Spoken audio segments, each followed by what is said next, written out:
Greetings everyone, hope everyone's doing well there on the internet. My name is Justin from Napton Music Notes, and today I'm going to be talking to you about legato. So on the guitar, in order to get legato, which is just the really smooth and connected sounding melodies, we actually do a couple techniques called hammer-ons and pull-offs. They're very related, but basically with the hammer-on, all I'm doing is I'm hitting any open string, and then with any of my other fingers, I can just very rapidly and very hard just press onto a fret. So how about for this one, I'll do the low E string, and I'm going to hammer on to the second fret. And with that in mind, if you can see there, it's really important that I do it fast enough, because if I press into the fret hard but I don't go fast, you can see it actually cuts off the vibration of the string, and that just doesn't sound quite so cool. But also vice versa, you know, if I went fast enough but not hard enough, then you can hear I get this kind of ugly sound, where it doesn't sustain the whole way through, and it's just not very cool, not very shredderific. So that's why it's important, you know, just to press down really hard and really fast in order to get that hammer on.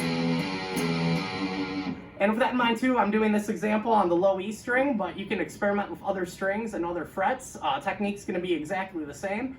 Might feel a little bit different if you're using different fingers for the hammer-on. You know, in this example I use the middle finger, which is a nice strong finger there, but you can experiment with other fingers too as you become more and more comfortable. And related to the hammer-on would also be the pull-off. And the pull-off is just the exact opposite of the hammer-on. So basically I'm just trying to flick the string in a way that I don't have to pick the string once again. So keeping with my low E string example with the open string and the second fret, this is what this would look like.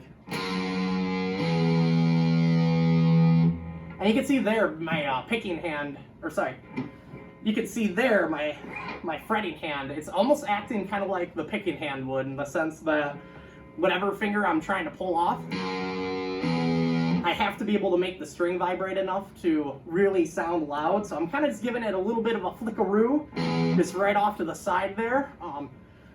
With that in mind, you just got to be really careful that you don't hit any of the other strings, because if I go to pull off for my low E string and I hit some of the other strings, you can hear that just adds a whole lot of clutter to the mix, and if you have a lot of clutter in the mix, you're going to have a bad time. So with that in mind, the cool thing is that you can actually loop these back and forth too, and then you can just totally get rid of the picking hand. So I could just sit here all day, just looping those hammer-ons and pull-offs again and again. Maybe have a cup of coffee while I'm doing it, you know, like start answering all my tweets because I'm internet famous. But that's basically how you do hammer-ons and pull-offs. And the great thing about this is that actually leads you into lots of other techniques too. So we'll actually be having a video about tapping coming out real soon, and in that video, it's going to be really important that you have the fundamentals of hammer-ons and pull-offs, so stick around for the tapping video as well.